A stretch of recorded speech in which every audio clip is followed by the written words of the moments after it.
black enough, and if I'm not white enough, and if I'm not man enough, then tell me, Tony, what am I? Selamat pagi penonton yang budiman, kembali lagi bersama saya Bang Kumis.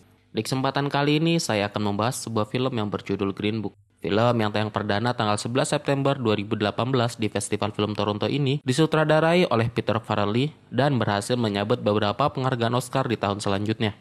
Film yang diperankan oleh Viggo Mortensen sebagai Tony Lip dan Mahershala Ali sebagai Dr. Shirley ini diangkat dari kisah nyata awal mula persahabatan mereka berdua, di mana Tony yang dulunya bekerja sebagai penjaga keamanan di sebuah restoran diminta untuk menjadi sopir seorang pianis berkulit hitam, sekaligus memastikan keselamatan Dr. Shirley dari rasisme yang sangat mendarah daging di masa itu.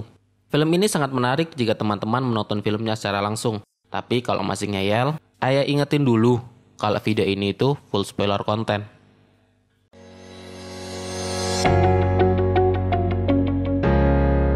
Film diawali dengan memperlihatkan Tony yang sedang bekerja di sebuah restoran bernama Copa sebagai seorang penjaga keamanan dan juga bertugas mengantar tamu ke mejanya. Lalu scene berpindah memperlihatkan seorang pria bernama Giolo Scudo. Ia terlihat sedang menitipkan topi pemberian ibunya dan mengatakan untuk menjaga topi itu dengan sepenuh nyawa. Melihat hal itu, entah ada angin apa, Tony memaksa si penjaga untuk memberikan topi milik Lo Scudo tersebut. Dan akhirnya, Lo Scudo yang menganggap topinya hilang, mengancam akan membakar Copa jika topinya tak kembali. Akhirnya restoran tutup untuk beberapa waktu dengan alasan sedang direnovasi. Ketika Lo Scudo sedang bermain kartu bersama teman-temannya, Tony bak seorang pahlawan lalu datang dan mengembalikan topi milik Lo Scudo. Sejak saat itu, Lo Scudo menganggap Tony sebagai salah satu teman baiknya. Sungguh ide yang sangat brilian, bukan? Esok harinya, ketika Tony yang masih dalam keadaan setengah sadar dibuat terheran-heran.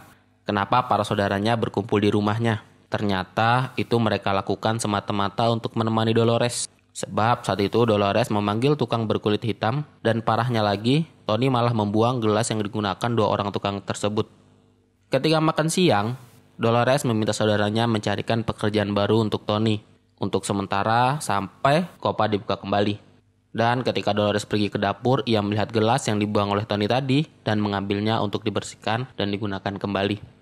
Setelah itu, Tony dan Johnny pergi ke toko burger untuk lomba makan. Hebatnya, Tony berhasil mengalahkan lawannya yang terkenal punya perut karet. Dan ia memberikan uang hasil kemenangan tersebut kepada istrinya. Tak lama kemudian, seorang teman menelpon dan mengabarkan ada seorang dokter yang saat ini membutuhkan seorang supir. Dan wawancara akan dilakukan esok hari. Esoknya dengan sigap Tony berangkat ke lokasi wawancara tersebut dan sesampainya di sana sudah ada beberapa orang yang menunggu giliran untuk diwawancara. Saat wawancara, Dr. Shirley memperkenalkan diri sebagai seorang seniman yang dalam waktu dekat akan melakukan tur. Dan dia mencari seorang supir dan rangkap jabatan menjadi asisten pribadinya selama perjalanan tur. Ia pun tak lupa memastikan apakah Tony punya masalah jika bosnya berkulit hitam. Sayangnya Tony menolak untuk menjadi asisten pribadinya. Tapi kalau untuk menjaga keamanan dan mengantar Dr. Shirley selama tur, Tony menyanggupinya asalkan bayarannya sesuai dengan apa yang dia minta. Sesampainya di rumah, istrinya yang mendengar bahwa atasan Tony adalah orang kulit hitam menjadi pesimis kalau Tony sanggup bekerja selama lebih dari 2 minggu. Tapi Tony menyanggupinya karena mereka saat ini lagi butuh uang. Pagi-pagi buta, Dr. Shirley menelpon untuk minta izin kepada Dolores agar Tony diizinkan pergi selama 2 bulan menjadi supirnya. Dolores pun mengiyakan meskipun sebenarnya ia tidak rela ditinggal pergi lama. Sambil menunggu Dr. Shirley bersiap, Tony menerima setengah pembayaran dari perusahaan rekaman dan setengahnya lagi akan diberikan saat turnya selesai. Mereka juga tidak lupa memberikan buku panduan perjalanan untuk orang kulit hitam bernama Green Book. Tony juga berkenalan dengan beberapa rekan kerja Dr. Shirley yang bernama Oleg dan George. Mereka juga akan menemani Tony dan Dr. Shirley selama perjalanan tur. Di perjalanan, Tony diingatkan bahwa setiap malam harus ada minuman di kamar Dr. Shirley dan piano yang digunakan harus merek Steinway. Setibanya di hotel, Tony melihat Dr. Shirley minum-minum sendirian di beranda kamarnya, sedangkan partnernya minum whisky bersama 2 orang wanita di pinggir kolam renang. Paginya di lobi hotel, Dr. Shirley meminta Tony untuk menjaga mulutnya karena yang akan mereka temui adalah orang-orang yang berpendidikan. Dan dia meminta Tony untuk mengganti nama belakangnya dari Vale Longa menjadi Vale karena dia akan diperkenalkan sebagai partner Dr. Shirley dan orang Amerika susah menyebut nama belakangnya. Tentu saja, Tony dengan tegas menolak. Masa iya orang berpendidikan seperti mereka kesulitan menyebut namanya? Malam harinya, Dr. Shirley Trio konser di sebuah rumah mewah. Di sana, Tony terkagum-kagum melihat permainan piano Dr. Shirley yang sangat hebat. Sambil menunggu konser selesai, Tony pun bermain judi bersama sopir-sopir lainnya, dan mayoritas sopir-sopir itu berkulit hitam. Melihat hal itu, Dr. Shirley menegur Tony, kalau ia butuh uang lebih, jangan segan untuk bilang kepadanya. Setibanya di hotel, Tony tidak lupa menulis surat untuk istrinya, dan Dolores membaca surat tersebut bersama anak-anaknya. Di tengah perjalanan, Dr. Shirley dan Tony membicarakan berbagai hal untuk mengisi kekosongan, seperti asal mula julukan Tony Lip, musik-musik orang kulit hitam, dan lain-lainnya, hingga akhirnya mereka tiba di pom untuk mengisi bensin. Di sana, Dr. Shirley meminta Tony untuk mengembalikan batu yang dipungutnya di tanah untuk dikembalikan ke kotak jualan di atasnya. Tony yang kesal merasa Oleg menjelekan dirinya, dan ia pun mengembalikan batu-batu tersebut. Sesampainya di Hanover, Tony yang pergi mengecek lokasi konser melihat piano yang akan digunakan dalam keadaan kotor dan bukan merek Steinway. Sialnya, Tony yang komplain malah mendapat penghinaan dari petugas di sana dan ia pun memukul petugas tersebut. Dan tak lupa juga, ia meminta untuk dibawakan piano dengan merek Steinway atau mereka tidak akan melakukan konser. Di sela perjalanan, Tony kembali menulis surat untuk Dolores dan kali ini ia bercerita bahwa dia dan Dr. Shirley makin akrab. Tapi ia kadang merasa kasihan dengan Dr. Shirley karena ia selalu minum sendirian dan seperti orang yang kesepian. Ketika melewati daerah Kentucky, Tony mampir sebentar untuk beli ayam KFC untuk nyemil selama perjalanan dan ia juga tak lupa menawarkan Dr. Shirley untuk makan bersamanya. Meskipun awalnya Dr. Shirley menolak sebab ia sama sekali tidak pernah makan makanan fast food dan tak biasa makan tanpa sendok dan garpu. Setelah Tony memaksa dan mengancam akan membuang ayam KFC tersebut, Dr. Shirley pun mengalah dan menikmati ayam KFC bersama Tony. Di tujuan mereka selanjutnya, Dr. Shirley mengalami kekerasan dari beberapa orang karena ia pergi ke bar untuk orang kulit putih.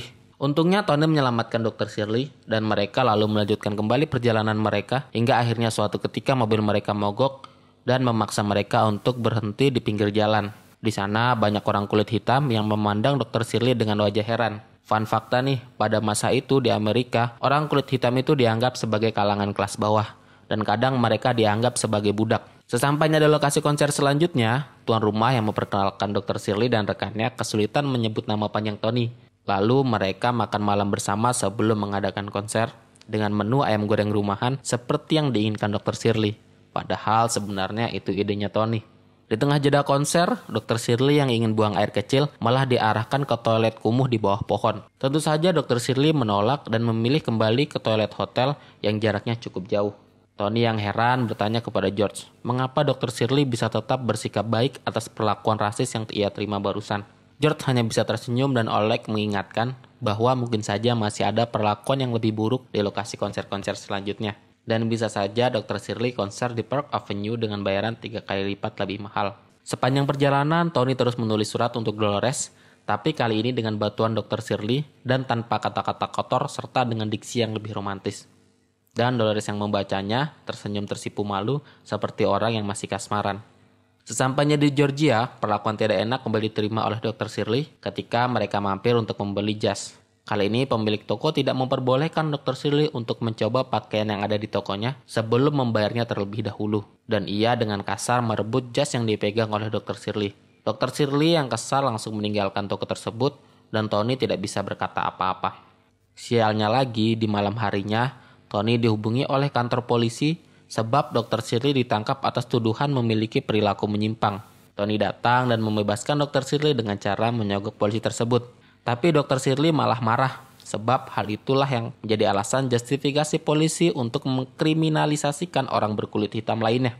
Setibanya di Tennessee, Tony tidak sengaja bertemu dengan teman kerjanya di Copa. Lalu teman-temannya membujuk Tony untuk meninggalkan Dr. Shirley dengan tawaran pekerjaan yang gajinya lebih tinggi. Dan mereka mengajak Tony untuk minum bersama mereka di bar nanti malam.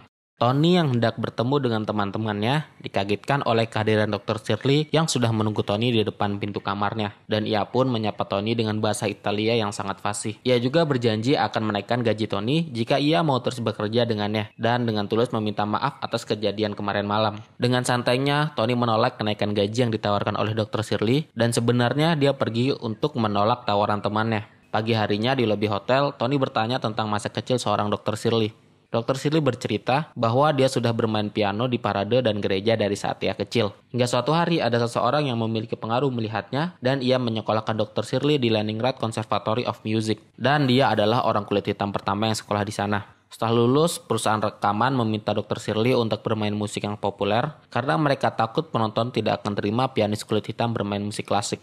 Di tengah perjalanan menuju Mississippi, Tony dan Dr. Shirley ditangkap oleh polisi. Setelah Tony memukul Pak Polisi itu, Tony mendapat penghinaan rasis dari Pak Polisi tersebut. Untungnya mereka berdua berhasil dibebaskan setelah Dr. Shirley menghubungi Jaksa Agung Amerika kala itu yang bernama Bobby Kennedy. Setelahnya Dr. Shirley dan Tony terlibat perdebatan yang sangat hebat. Tony yang kesal tidak sengaja menghina Dr. Shirley dengan mengatakan bahwa dunianya lebih hitam daripada kulit Dr. Shirley. Dan juga Dr. Shirley tidak mengerti apapun tentang kaumnya sendiri dengan tinggal di istananya yang mewah dan duduk di singgasananya yang megah. Dr. Shirley yang mendengarnya sangat marah karena sebenarnya dia sangat kesepian, hidup di sendirian di istananya yang mewah dan terus memainkan piano untuk orang kulit putih agar mereka dianggap berbudaya. Tapi setelah itu dia kembali dianggap seperti orang kulit hitam lainnya. Kalau dia tidak cukup hitam dan tidak cukup putih, maka dia itu siapa? Tony yang merasa bersalah mendengarnya hanya bisa terdiam hingga mereka tiba di hotel. Tony kembali menulis surat untuk istrinya, namun kali ini dia akan mengirimkan sendiri ke Dolores karena perjalanan pulang mereka lebih cepat daripada Pak Pos mengantar surat itu. Sebelum tidur, Tony berterima kasih telah diajari menulis surat dan menyindir Dr. Shirley agar menyurati saudaranya sesekali. Dan akhirnya mereka sampai di lokasi konser terakhir di Birmingham.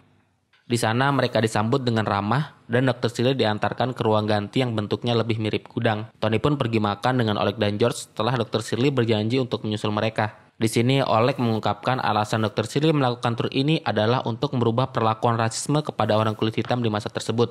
Tony yang melihat Dr. Shirley dihadang oleh pelayan untuk memasuki restoran tersebut, menghampiri mereka dan mengingatkan kalau Dr. Shirley adalah bintang malam ini. Tapi sang manajer yang baru datang malah memperkusut keadaan dengan menyarankan Dr. Shirley untuk makan di restoran khusus kulit hitam. Dr. Shirley yang mendengarnya mengacam balik, entah dia makan di sini malam ini atau dia tidak akan tampil sama sekali. Tony lalu mengajak Dr. Shirley pergi setelah ia dicoba disogok untuk membujuk Dr. Shirley untuk tampil malam ini. Mereka berdua lalu pergi ke bar khusus kulit hitam dan Dr. Shirley mengakhiri perjalanan mereka dengan bermain musik klasik di bar tersebut.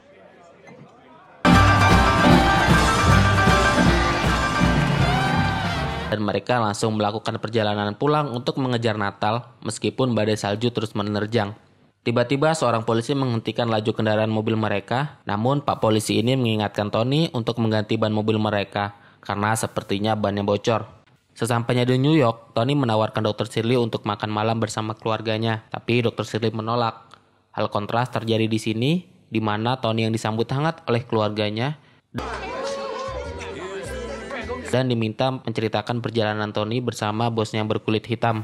Sedangkan Dr. Shirley sendirian di rumah mewahnya setelah mempersilahkan anak buahnya pulang. Tiba-tiba, Charlie si penjaga pegadaian datang untuk menghabiskan Natal bersama keluarga Tony. Sebelum Tony menutup pintu rumahnya, ternyata Dr. Shirley sudah berdiri di depan rumahnya dengan membawa sebotol wine. Langsung saja Tony mempersilahkan Dr. Shirley masuk dan ia memperkenalkan Dr. Shirley kepada istri dan keluarganya. Melihat hal itu, Dolores tersenyum bangga dengan perubahan sifat suaminya yang akhirnya bisa menerima orang kulit hitam. Ia juga berterima kasih kepada Dr. Shirley karena telah membantu Tony menulis surat. Dan film pun selesai. Terima kasih buat kalian yang nonton video ini sampai akhir. Tak lupa saya mengingatkan kalian untuk menonton filmnya secara langsung. Karena pengalaman menonton filmnya secara langsung akan memberikan perasaan yang berbeda daripada hanya mendengarkan alur film. My name is Jamil, don't forget to like and subscribe and see you in the next video. Thank you.